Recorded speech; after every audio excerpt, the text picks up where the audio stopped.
Oi pessoal, começando a nossa série de vídeos sobre a Divina Comédia, hoje nós vamos conversar sobre o Inferno.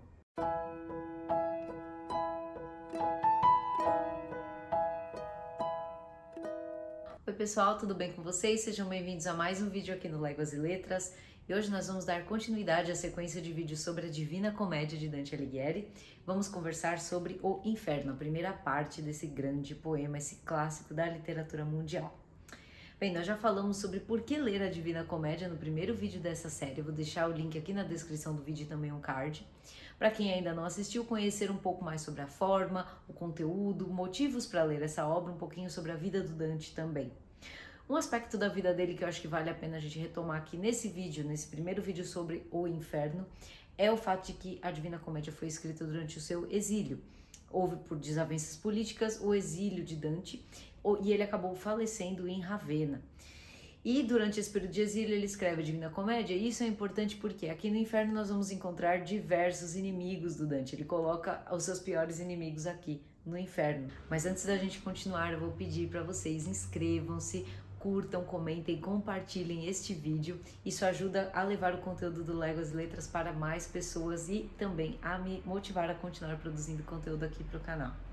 Muito bem, então vamos seguir aqui a nossa conversa sobre o Inferno.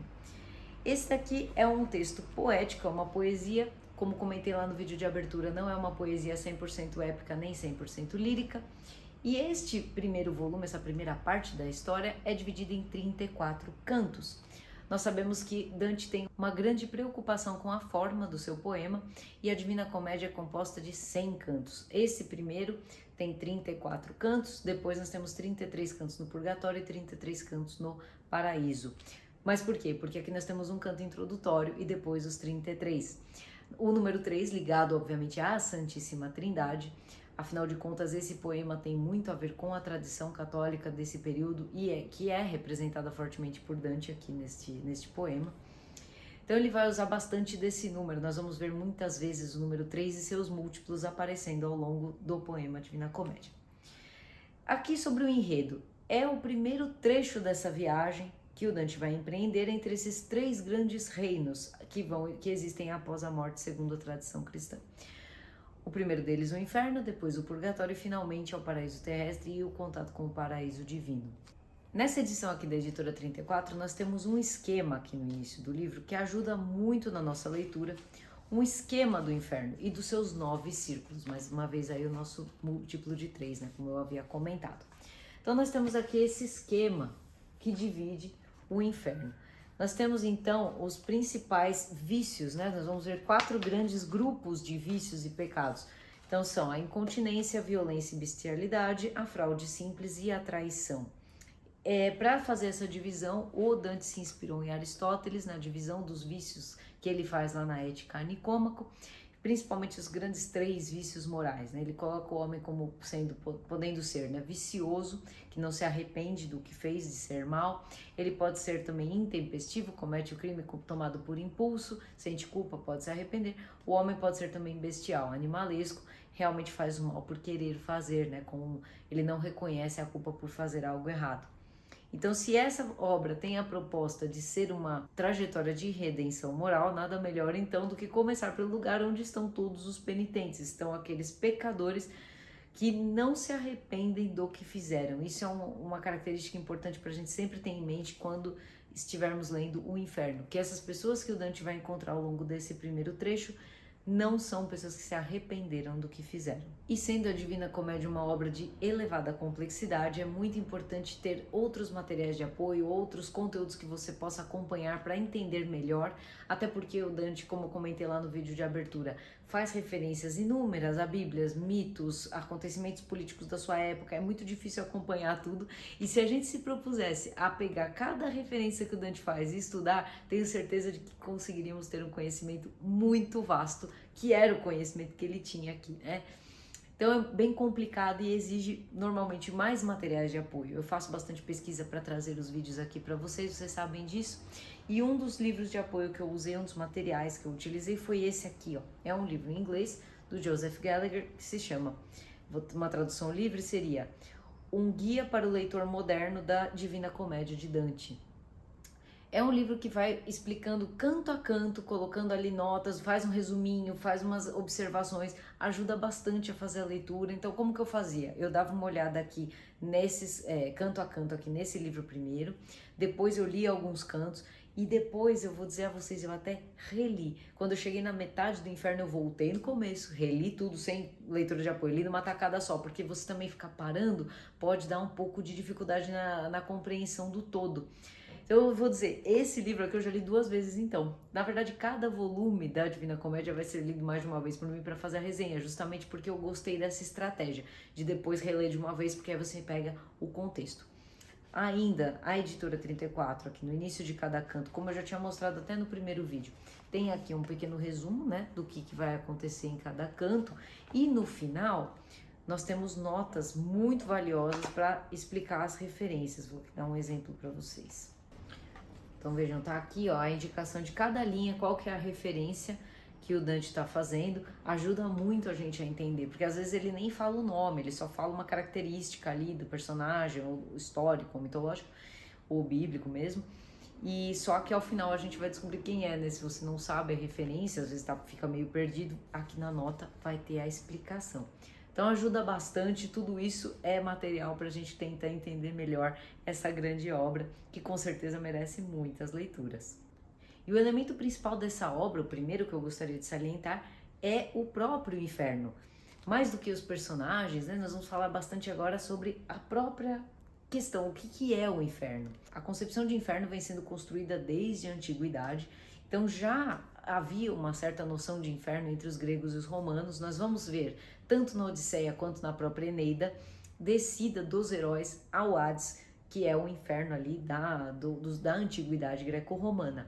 Não era, diferentemente do que nós vamos ver aqui na Divina Comédia, um local de punição. Odisseu e Enéas fazem essas viagens, eles descem ao Hades, encontram personagens lá, um pouco como vai acontecer com o próprio Dante aqui nesse primeiro volume, mas não existe uma descrição muito precisa do que seria o Hades ali, né? Nos textos antigos, e também aqui o Dante vai contribuir muito para a criação do imaginário do próprio inferno na sua época, né, e através dos séculos posteriormente, porque ele vai fazer uma descrição muito precisa desse inferno dividido em círculos. Ele representativamente, assim a gente imagina, como um funil que vai ficando cada vez mais estreito. Os primeiros pecados aqui são maiores, os círculos maiores, depois vai se afunilando até chegar ao próprio demônio. E é importante salientar que tanto na Antiguidade como aqui na Divina Comédia, a descida ao inferno é uma viagem iniciática. E sendo uma viagem iniciática, não apenas para o Dante, mas também como foi lá para o Ulisses e como foi para o próprio Enéas, lá na Eneida. Nós temos resenha da Odisseia e da Eneida aqui no canal, não deixe de conferir, também vou deixar os links aqui na descrição. Vamos ver que os personagens passam por uma grande transformação depois dessa viagem ao inferno, né, ao Hades, que seja, né, ao mundo subterrâneo.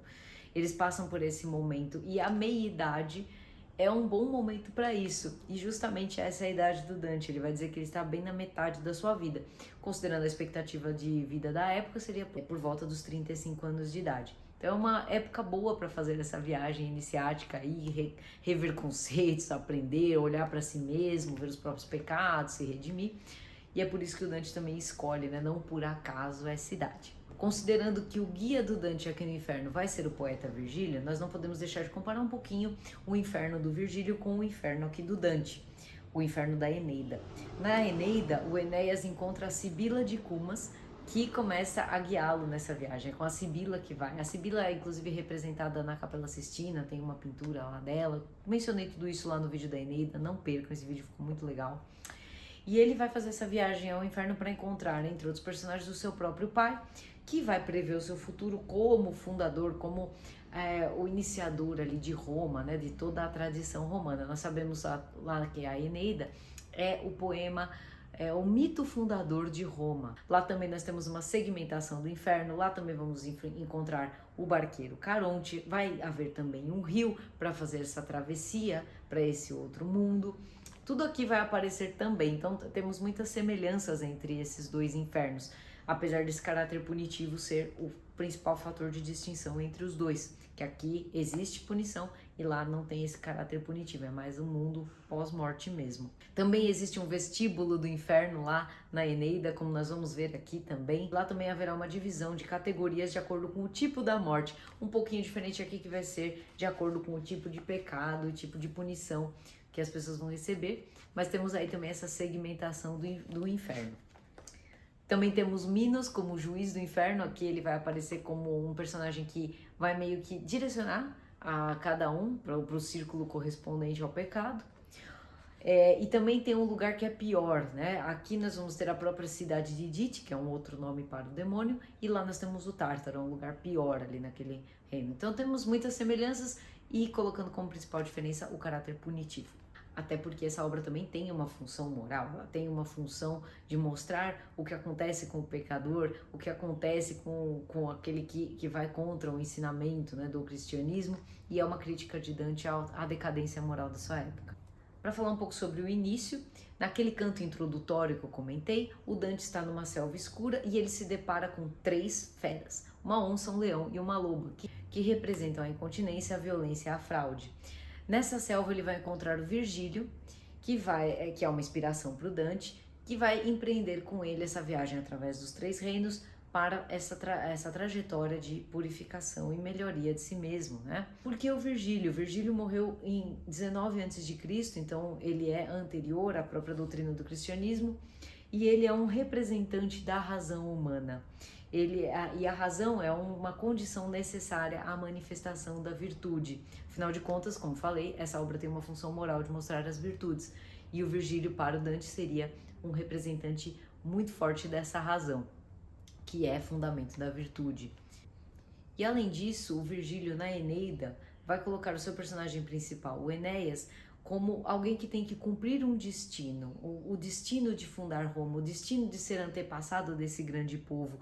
E ele vai ser um elemento, ele vai cumprir esses desígnios do destino, assim como o próprio Dante nessa jornada. O Dante está aqui também para cumprir um objetivo maior, não é só uma jornada moral, ele está aqui para também compartilhar esse entendimento com a humanidade.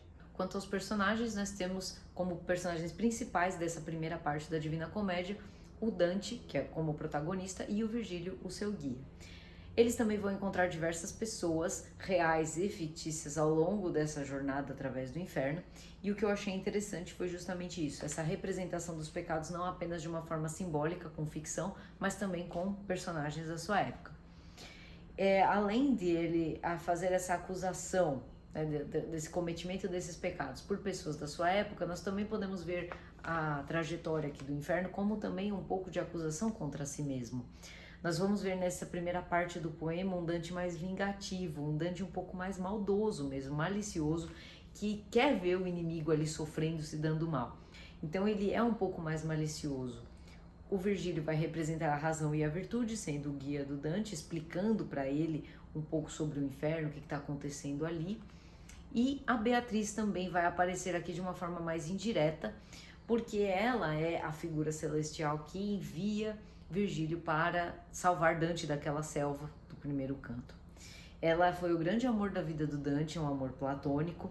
Dante encontrou Beatriz pela primeira vez aos 9 anos de idade e depois aos 24 anos. E segundo a história, né, ele quando viu a Beatriz pela primeira vez já ficou muito apaixonado por ela aos 9 anos, ele tinha 11. Então aqui a gente até lembra, né, eu comentei sobre essa questão da idade da Beatriz, 9 anos, lá no vídeo sobre Lolita, do Nabokov, também vou deixar aqui na descrição do vídeo.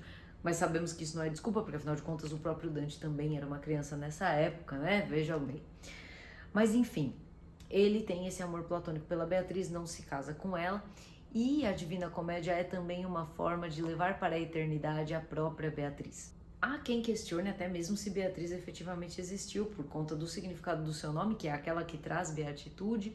Então, existe até uma discussão se essa musa realmente existiu como uma pessoa mesmo ali da época do Dante, ou se foi só uma musa inspiradora mesmo imaginária. Diria que seria impossível trazer aqui todos os encontros que o Dante faz, análise sobre todos eles, porque são muitos.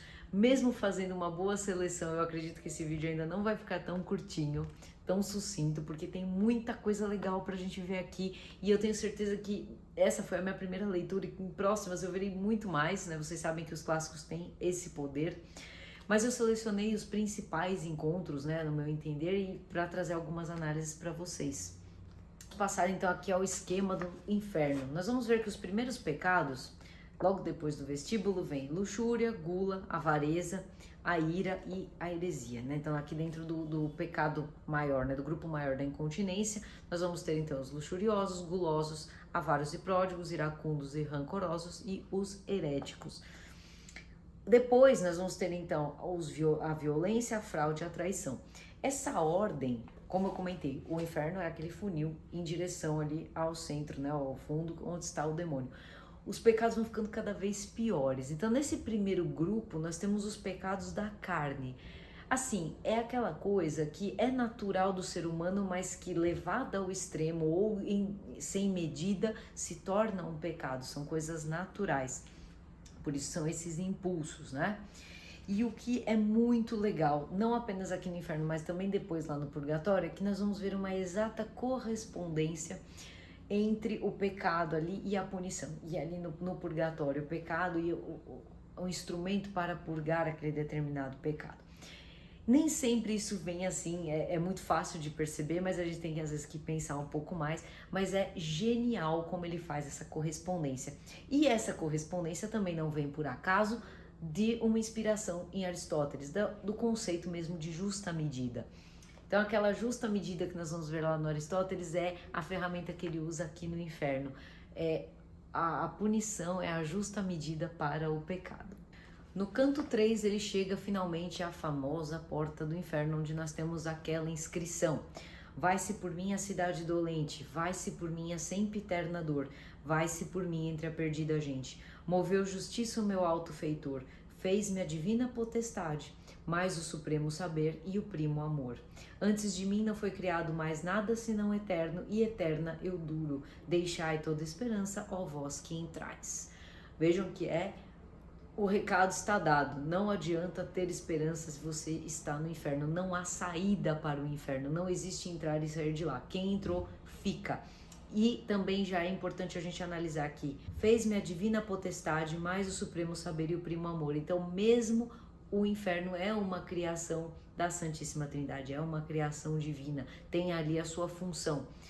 E é interessante percebermos que a partir daqui nós vamos para o limbo. Então já é dentro do inferno que nós temos o limbo, onde estarão almas que não foram batizadas e que têm virtude, entre elas a do próprio Virgílio e outros grandes nomes da antiguidade. Aqui a gente vai ver o hall da fama da antiguidade, né? Então a nata: Virgílio, Homero, Horácio, Ovídio, Lucano, Sócrates, Platão, Zenão, Sêneca, personagens mitológicos, personagens reais, Enéas, Heitor, Camila, o Brutus, o Lúcio Júnior Bruto, fundador de Roma, não o outro Brutus nós vamos encontrar também, vamos falar dele mais tarde.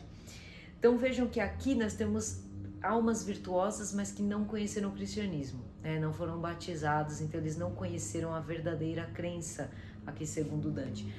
E por que é interessante a gente pensar? Eles já estão no inferno, e já não ter conhecido a verdadeira crença já seria motivo suficiente para estar lá. Eles não têm esperança, eles vivem em eterno suspiro. As almas deles nunca encontrarão essa verdade que é a verdade do cristianismo. Então eles estão já dentro do inferno, apesar de serem sido virtuosos. Vejam que interessante, né? Além deles, nós vamos ter alguns personagens importantes da tradição islâmica, como Avicena e Averroes.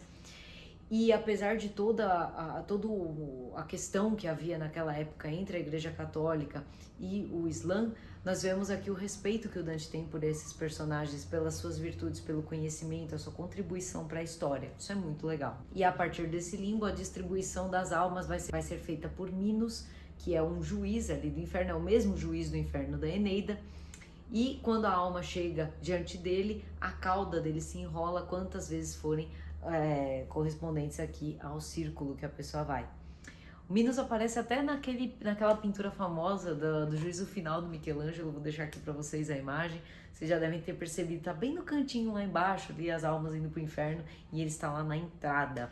Como eu comentei, ficaria muito longo esse vídeo se eu fosse comentar cada encontro, cada círculo, então eu escolhi alguns principais, os que mais me chamaram a atenção, para comentar com vocês.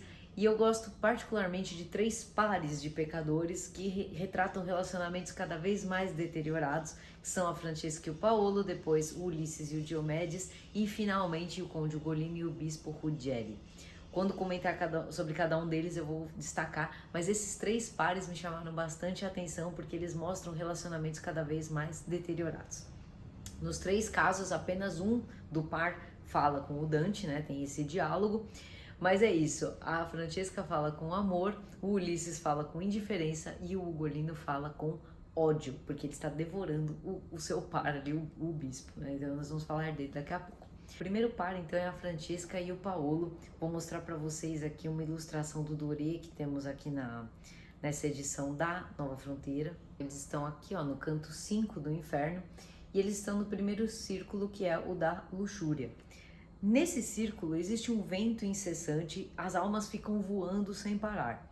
E a gente pensa, nossa, luxúria, eles ficam voando sem parar, por quê, né? O que isso tem a ver?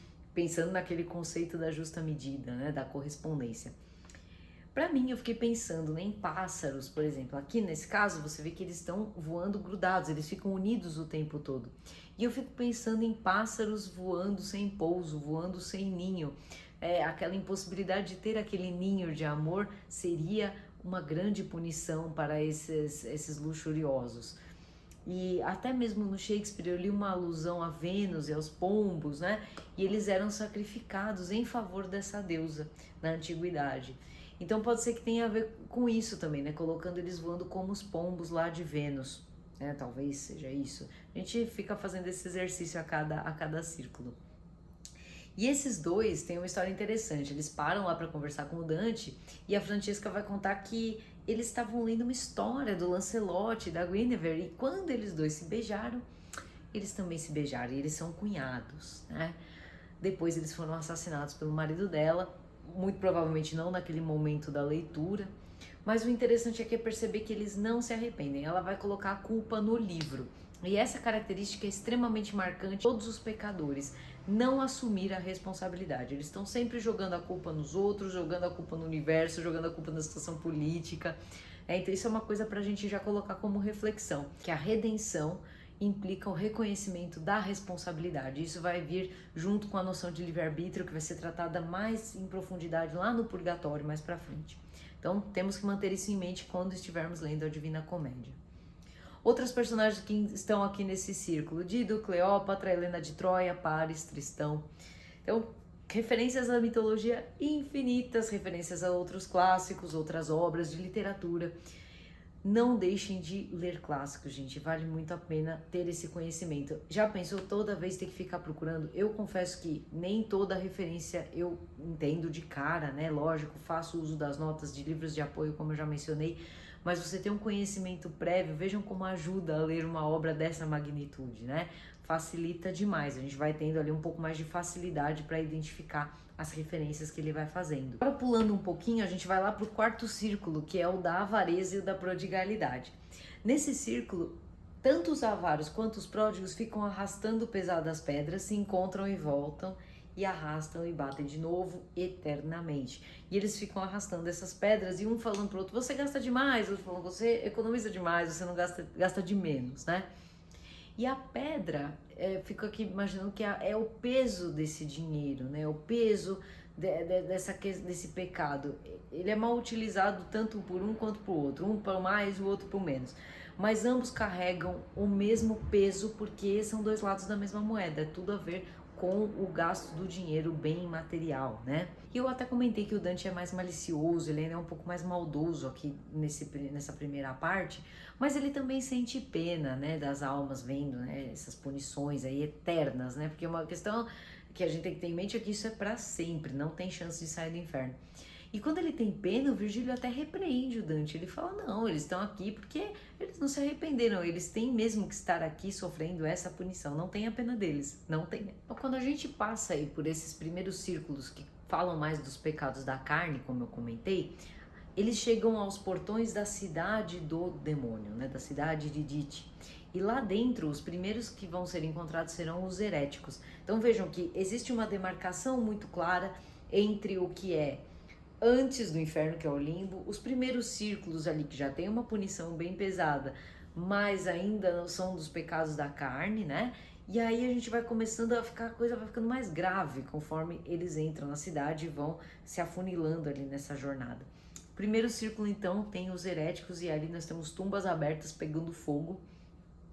E ali estão pessoas que não acreditam em alma, na transcendência da alma, e aí vale até a pena lembrar um pouco de Epicuro, porque ele está aqui nesse círculo, então nem é todo mundo da antiguidade ali que está no limbo. Para o Dante, o Epicuro merece estar aqui nesse círculo dos heréticos. Ele encontra também um opositor político, ele encontra até um pai de um conhecido seu que pergunta do seu filho, né? Porque ele vê o Dante lá, ele acha que o filho também está morto. E ele faz aqui também uma referência às mesquitas pegando fogo. Então vejam, lá atrás ele falou do Averroes e falou do Avicena com respeito em relação à parte da virtude, eles estão lá no limbo, mas aqui ele ainda retrata o pensamento do seu tempo, daquele conflito entre islamismo e cristianismo. Passando aqui para o sétimo círculo, que é o círculo da violência e da bestialidade, vamos ter uma divisão em 3 giros. O primeiro é contra o próximo, depois contra si mesmo e depois contra Deus. E esses 3 giros que já são divididos, né, temos uma subdivisão ainda. Então, no primeiro giro, temos os tiranos e assaltantes, depois temos suicidas e gastadores, e depois blasfêmios e sodomitas e usurários. Então vejam que aqui tem uma questão relacionada tanto à pessoa quanto ao patrimônio. E uma violência que me chamou a atenção aqui, né, como uma violência extremamente grave contra Deus, é a praticada pelos usurários. Porque nós sabemos que a prática de juros era altamente condenada na Idade Média. O tempo era considerado um atributo divino, não poderia ser, você não poderia lucrar com o tempo. Isso é retratado de uma forma muito clara na peça O Mercador de Veneza de Shakespeare, nós vamos falar dela aqui no canal em breve. E também um pouco falamos sobre isso lá no vídeo das Confissões de Santo Agostinho, que também tem uma reflexão bastante importante sobre o tempo. No pecado da fraude simples, nós temos 10 valas, são muitas subdivisões aqui, né? E nessa parte da fraude simples nós vamos encontrar mais um daqueles pares, Ulisses e Diomedes. E por que eles estão aqui? Porque Diomedes aconselhou Ulisses juntos eles fizeram aquele engodo do cavalo de Troia, que foi a razão toda da queda de Troia. E Troia é o lar de Enéas, que é o antepassado ali dos romanos, Dante é florentino. Então veja, ele vai punir muito fortemente essas pessoas aqui, né, o Ulisses e o Diomedes. Ele vai colocá-los nesse círculo justamente porque eles foram a causa da ruína de Troia. Nessa vala aqui dos maus conselheiros, né, justamente por conta desse conselho do Diomedes. E nessa parte do Ulisses é muito interessante que ele diz o seguinte: nem de filho ternura bem afeta a pena do velho pai, nem justo amor que alegraria Penélope dileta, em mim puderam vencer o fervor que me impelia a conhecer o mundo e dos homens os vícios e o valor. Vai contar lá que ele morreu num naufrágio e tal. Então vejam, esse impulso do navegador, eu me lembrei bastante de uma história do Tolkien, que é contada lá na Queda de Númenor, que é do Aldarion e da Erendis. Eu até comentei sobre isso lá, né, desse impulso dele navegar. E eu não tenho dúvida de que o Tolkien tenha se inspirado em histórias clássicas como grande conhecedor delas que ele era. E aqui o Ulisses retrata bastante esse impulso de navegar. Nem o amor da esposa fazia ele ficar em Ítaca, assim como acontece lá na história do Tolkien, né? Bom, se há uma inspiração direta ou não, eu não sei, mas o fato é que realmente me lembrou. E é interessante também aqui que o Dante não vai conversar com Ulisses porque ele não se revela, ele não quer se revelar ali como descendente de um troiano, né? Quem fala com Ulisses é o próprio Virgílio. Depois ele encontra um outro personagem que é italiano e com ele fala, né? Então ele pode se revelar como latino ali, italiano, que não tem problema nenhum. E uma dica importante para conseguir ler a Divina Comédia com uma certa fluidez, pelo menos numa primeira vez, apesar de toda a dificuldade que esse poema oferece, vocês viram que não é fácil ler esse poema, é tentar se ater à moral da história mais do que ao próprio personagem, porque muitas vezes o Dante vai contar ali de alguém da sua época, ele vai encontrar um personagem que era um guerreiro, né? E ele virou frade franciscano no último momento ali para tentar se arrepender dos pecados, mas não foi tão genuíno, então ainda assim ele vai para o inferno. Não importa tanto saber quem era exatamente essa pessoa, mas a mensagem. Não adianta você no último minuto ali tentar ser o que você não é para tentar tirar uma vantagem de Deus, porque Deus sabe do seu verdadeiro propósito, da sua mente. Essa é a mensagem que ele está passando, vejam. Então, não se ater tanto à personagem, claro que é muito legal saber a referência, mas ter essa visão da moral da história faz a leitura fluir com muito mais facilidade também. Depois dos maus conselheiros, ele vai encontrar os cismáticos e intrigantes. É também uma vala muito interessante, porque aqui a pena eles continuamente percorrem ali um caminho e ao final um demônio com uma espada vai lá e corta eles no meio. E aí eles se refazem, voltam e corta de novo eternamente. Por quê? Porque quem causa cisma divide a si mesmo. Então essa é a mensagem. Você não pode causar divisão, uma divisão política, uma divisão dentro da família, uma divisão entre povos, porque antes disso você causa essa divisão em si mesmo e é com isso que você vai ser punido eternamente lá nesse círculo aqui dos intrigantes e cismáticos. Aqui ele vai encontrar Cúrio, que deu o conselho a César para atravessar aquele rio, o Rubicão, e o que deu início àquela guerra civil com Pompeu, que foi todo aquele problema da República de Roma. Nós conversamos um pouco sobre isso lá na peça Júlio César do Shakespeare, também vou deixar aqui o link na descrição do vídeo. Ele encontra também um outro personagem que se chama Bertrand de Borneo, que carrega a cabeça nas próprias mãos. Ele está carregando a cabeça como se fosse uma lanterna, a cabeça fala com o Dante. Por quê? Por que ele está separado dessa forma? Porque ele foi o causador de uma cisma entre pai e filho. Então ele não consegue nunca mais se recompor. Essa é a grande reflexão aqui, né? Então do efeito que traz você causar uma divisão. No último e final grupo de pecados nós temos o pecado então da traição, que é o considerado mais grave por Dante, não por acaso, porque afinal de contas o maior pecador de todos na tradição cristã é Judas, que traiu Cristo, né? Então ele vai estar aqui representado na traição, não apenas como pecado, mas também pessoalmente vai aparecer, já vamos falar dele. Aqui o pecado da traição está no nono círculo, cada vez mais próximo do próprio demônio que está lá no fundo. O curioso é a gente perceber que o inferno de Dante vai ficando cada vez mais frio e não mais quente conforme se aproxima do demônio. Isso porque ali é um lago de gelo, né? Tá muito frio e as almas estão presas nesse lago de gelo. E nesse lago de gelo está preso o próprio demônio, e é o bater das suas asas que causa aquele gelo, que congela tudo. E não apenas por esse movimento, né, das asas do próprio demônio, que o ponto final do inferno ali é frio, mas porque Dante tem a intenção de mostrar que essa distância do amor de Deus é gelada, né? O amor de Deus é quente, e quanto mais a gente se distanciar dele, mais frio é. E aqui então nós vamos ter o lugar mais frio, o ponto mais frio de todos. Como eu comentei, nesse lago as almas estão submersas só com a cabeça para fora, uma parte do corpo para fora, e o próprio demônio está submerso. Então vejam que nem o próprio demônio escapa de uma punição. Ele está também submerso nesse lago, ele não consegue sair de lá, assim como outros traidores. Então vejam que o Dante coloca o próprio demônio cumprindo ali uma punição no inferno. Esse nono círculo é subdividido em 4 partes: Caína, Antenora, Ptolomeia e Judeca. Nomes também não escolhidos por acaso, porque representam traições contra parentes, pátria, hóspedes e benfeitores. Então, Caim traiu Abel, né, seu irmão. Antenor foi um troiano que ajudou os gregos a conquistarem Troia. Ele traiu a sua pátria. Ptolomeia, traição contra os hóspedes, porque os Ptolomeus entregaram a César a cabeça de Pompeu quando ele chegou ao Egito, e naquela época Pompeu era um hóspede lá no Egito. E finalmente Judeca, traição contra os benfeitores, afinal de contas por conta da traição de Judas contra Cristo. Esse círculo dos traidores que nós vamos encontrar mais um par, que é o Conde Ugolino e o Bispo Ruggieri. O Ugolino está comendo o cérebro do bispo, ali eternamente unidos, porque ele foi traído pelo bispo, foi preso com seus filhos e netos numa torre e deixado lá para morrer de fome. O Conde Ugolino vai conversar com Dante e vai dizer que aconteceu tudo isso e que ao longo do tempo os seus filhos e netos dizem: alimente-se da nossa carne e tal, não morra de fome. Não fica claro se ele devorou ou não os seus parentes, mas ele também veio a morrer de fome. E se ele não devorou, é por isso que ele está devorando provavelmente a cabeça lá do bispo, porque é a sua ira, né?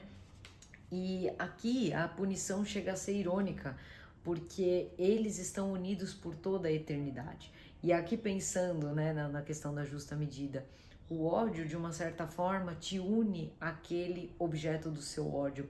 Você se une a ele de uma certa maneira. Então, a punição aqui nesse caso seria colocá-los unidos por toda a eternidade. Vejam que terrível essa punição, você estar unido ao objeto do seu ódio por todo sempre, né? Nesse círculo também é encontrado o Frei Alberigo, que convidou seus inimigos para um jantar, e na hora que ele deu o anúncio, né, o aviso das frutas, estavam lá diversos capangas que assassinaram todos os seus inimigos. Então vejam que ele convidou ali como hóspedes os seus inimigos e cometeu esse ato de alta traição. Quem assistiu aí ou leu Game of Thrones não vai estar familiarizado com algo desse tipo, né? Então, mais uma vez, aí uma inspiração desses clássicos para a literatura e para praticamente podemos dizer até a cultura pop moderna, né? E finalmente Dante e Virgílio encontram o próprio demônio lá submerso também nesse lago congelado. Desse encontro não existe diálogo entre Dante e o demônio, é um encontro silencioso. Nós vamos ter a visão desse demônio que é imenso, assim, é gigantesco, é quase o tamanho do Empire State, se for ver assim, em termos de escala, né? E ele tem 3 faces, uma amarela, uma preta e uma vermelha. 3 faces porque ele é colocado como a antítese da Santíssima Trindade. Esses 3 rostos representam a impotência, a ignorância e o ódio, que também são atributos opostos à Trindade, né?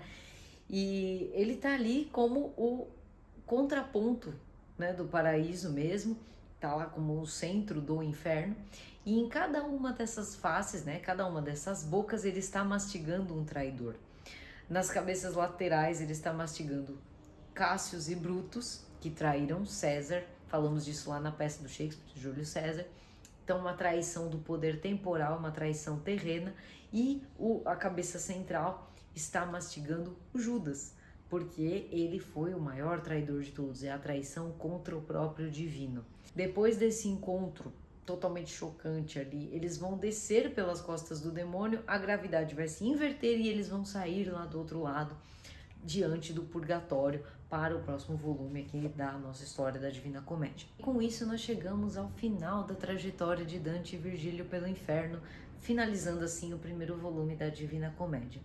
Como experiência de leitura, o que esse livro mudou na minha vida, eu gostaria de salientar um detalhe, que foi o seguinte: para mim, ao colocar pessoas conhecidas, não apenas personagens mitológicos, alegorias, né, assim, uma coisa bem concreta, o Dante traz para nós o holofote, ele vira o holofote para o leitor, para que ele possa olhar para si mesmo e se identificar ao longo dessa jornada, perceber em que momento ele pode ter cometido um pecado, né, algum desses pecados, em maior ou menor medida, né? E vejam que muitas vezes as coisas que levam as pessoas para o inferno são atitudes até pequenas, são coisas simples que podem levar. A questão é a falta do arrependimento.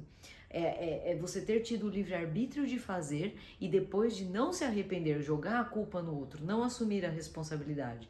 Então essa reflexão ao longo de toda a obra é extremamente importante. E pensar sobre isso mesmo, olhar para si. Eu acho que a grande questão dos clássicos é entender não apenas o mundo, mas também a si mesmo. E a Divina Comédia tem esse grande poder de colocar o nosso olhar para nós mesmos, para os nossos erros, especialmente aqui nesse primeiro volume do Inferno.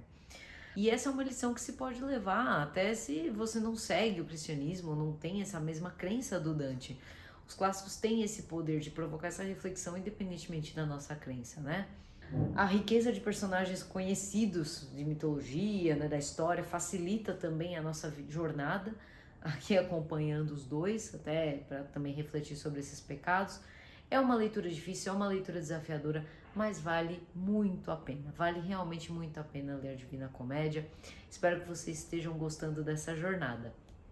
Se você ainda não é inscrito no canal, inscreva-se, curta, comente, compartilhe, deixe aqui as suas impressões. Se você já leu a Divina Comédia toda, deixe aqui seus comentários. Se você só leu o Inferno, deixe também seus comentários aqui. Mas um recado que eu deixo é: não pare por aí. porque é a obra em seu conjunto que traz a compreensão da grande mensagem moral, né, que o Dante vai trazer pra gente. Muito obrigada, então, pessoal, um grande abraço a todos e até o próximo vídeo.